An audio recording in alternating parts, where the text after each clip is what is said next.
श्री गणेशाय नमः।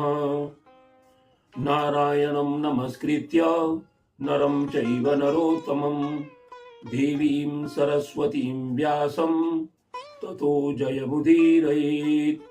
वक्रतुंड महाकाय सूर्यकोटिसमप्रभ निर्विघ्नं कुरु मे देव सर्वकार्येषु सर्वदा। श्री नारायणेश्वर वेद वेदांग एवं ज्योतिष परामर्श केंद्र के तत्वावधान में मैं आपके समक्ष नारायण दत्त अवस्थी संस्थान के अध्यक्ष के रूप में एक नवीन जानकारी के रूप में आप सबके सामने प्रस्तुत हूं। आज का जो विषय चुना गया है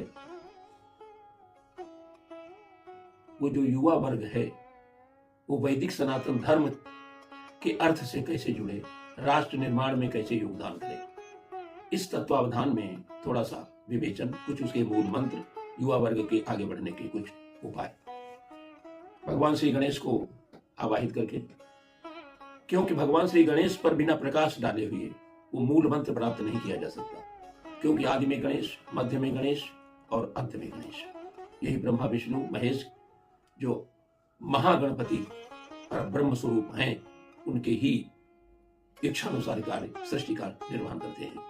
इसलिए हम सनातन धर्मी राष्ट्र निर्माण में कैसे सहयोग करें, इसके लिए हमको गणेश जी को पहले समझना होगा।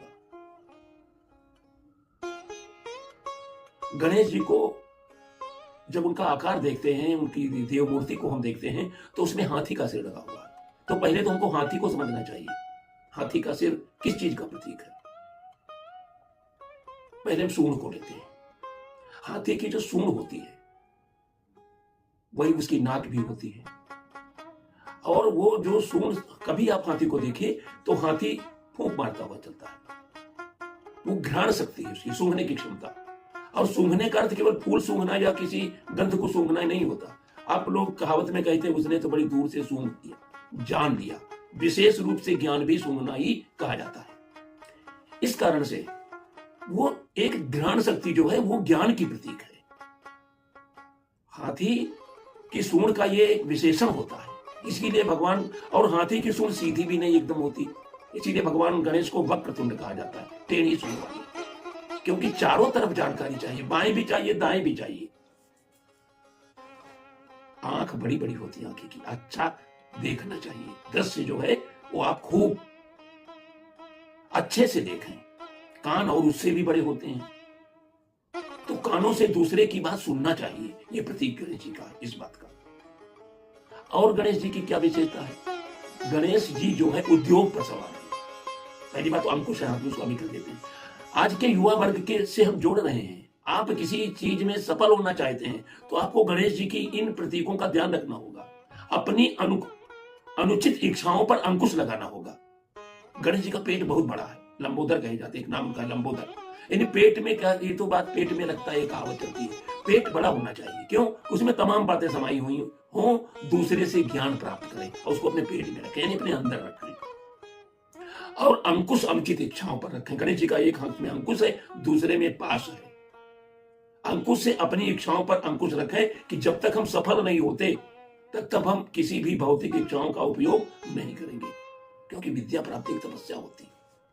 आज के परिप्रेक्ष्य में मैं एक बात और कहना चाहूंगा कि हमारे सनातन धर्म में 4 पहर दिन के, 4 पहर रात के बनाए गए। 4 पहर जो रात्रि के हैं, रजनीचर राक्षसों को कहा जाता है। जो हम रात भर पढ़ाई करते हैं वो अनुचित है। हमको प्रातःकाल 4 बजे से पढ़ाई करना चाहिए, जो ब्रह्म मुहूर्त है। 10 बजे के तक सो जाना चाहिए, 10 बजे के बाद पढ़ाई नहीं करनी चाहिए। प्रातःकाल उठना चाहिए। 4 बजे उठ करके आप अगर अपनी पढ़ाई करें तो आपको स्मरण शक्ति में अधिक लाभ होगा। और सूर्योदय के पूर्व बिस्तर को त्याग दें। स्नान से निवृत्त होकर कुछ पूजा पाठ न कर पावे, 1 लोटा जल लेकर भगवान सूर्य को हो सके तो लाल चंदन लाल फूल अर्पण करें। भगवान सूर्य बुद्धि के देवता हैं, 9 ग्रहों के राजा हैं, ज्योतिष शास्त्र इसी पर आधारित है। ये उपाय करेंगे तो आपको मूल मंत्र की मूल मिल जाएगी और आप आगे जीवन में बढ़ेंगे। इस प्रस्तावना स्वरूप में अगले वीडियोज में मैं और जानकारी दूंगा कि किस प्रकार से आप अपने करियर को, अपने भाग्य को, अपने कर्म को आगे बढ़ा सकते हैं। जय श्री कृष्ण, जय श्री राम।